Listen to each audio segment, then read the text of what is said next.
Professor S M A Fayed আছেন, ইউজিসির chairman.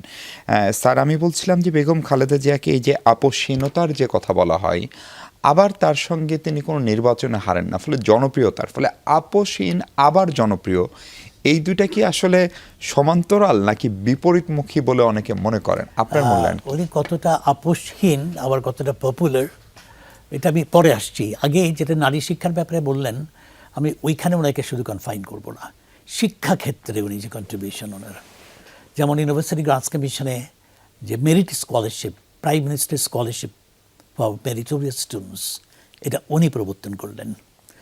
Jagannath ইউনিভার্সিটিকে college ছিল, এটা ইউনিভার্সিটি কিন্তু উনি করলেন। শেরে বাংলা এগ্রিকালচার ইউনিভার্সিটি, এটা স্টাবলিশড হয়েছে ওনার সময়। ওপেন ইউনিভার্সিটি, ন্যাশনাল ইউনিভার্সিটি, সব কিন্তু ওনার কন্ট্রিবিউশন। যে কোনো জায়গায় ইউনিভার্সিটি করে দেবো তা না, যার যেটা প্রাপ্য সেভাবেই উনি করার চেষ্টা করেছেন। এটা কিন্তু শিক্ষার বিষয়ে তার বিশাল অবদান। শিক্ষকদের দারুণ সম্মান করতেন, শিক্ষার্থীদেরও উনি ওদেরকে দারুণভাবে পছন্দ করতেন শিক্ষার্থীদের। আর যেখানে আসছেন আপসহীন, এই আপসহীনের বিষয়টা এতটা আপসহীন, উনি 1/11 পরে যদি একটু আপোষ করতেন তাহলে কিন্তু ক্ষমতায় আসতো বিএনপি। আমি তখন যেহেতু ভাইস চ্যান্সেলর এবং প্রেসিডেন্ট ছিলেন professor Iajuddin Ahmed, who is my direct teacher, তা আমার দেখার এবং জানার সুযোগ হয়েছিল উনি আপোষ করলে definitely she would have been the prime minister, এবং হ্যাঁ, এবং ওনার দলই ক্ষমতায় আসতো।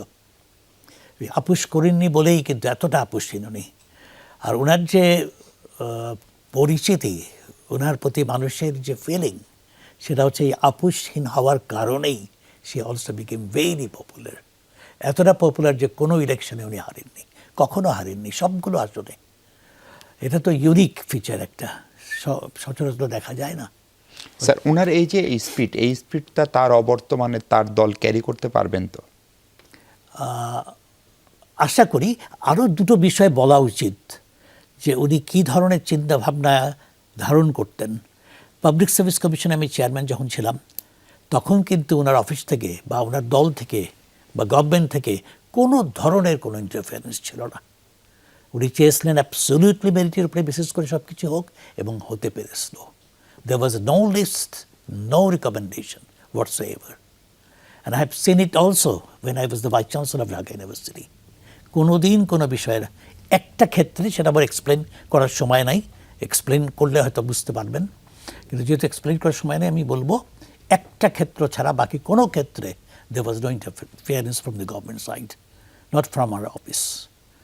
তা ইনি মেধাকে ধারণ করতেন, মেধাকে পছন্দ করতেন, মেধাবীদের উনি গুরুত্ব দিতেন। আর আরেকটা কি বলছিলেন আপনি, জিজ্ঞেস করছিলেন আমাকে আরেকটা বিষয়, সেটা বোধহয় আপোষহীনের বিষয়, ওটা কভার হলো।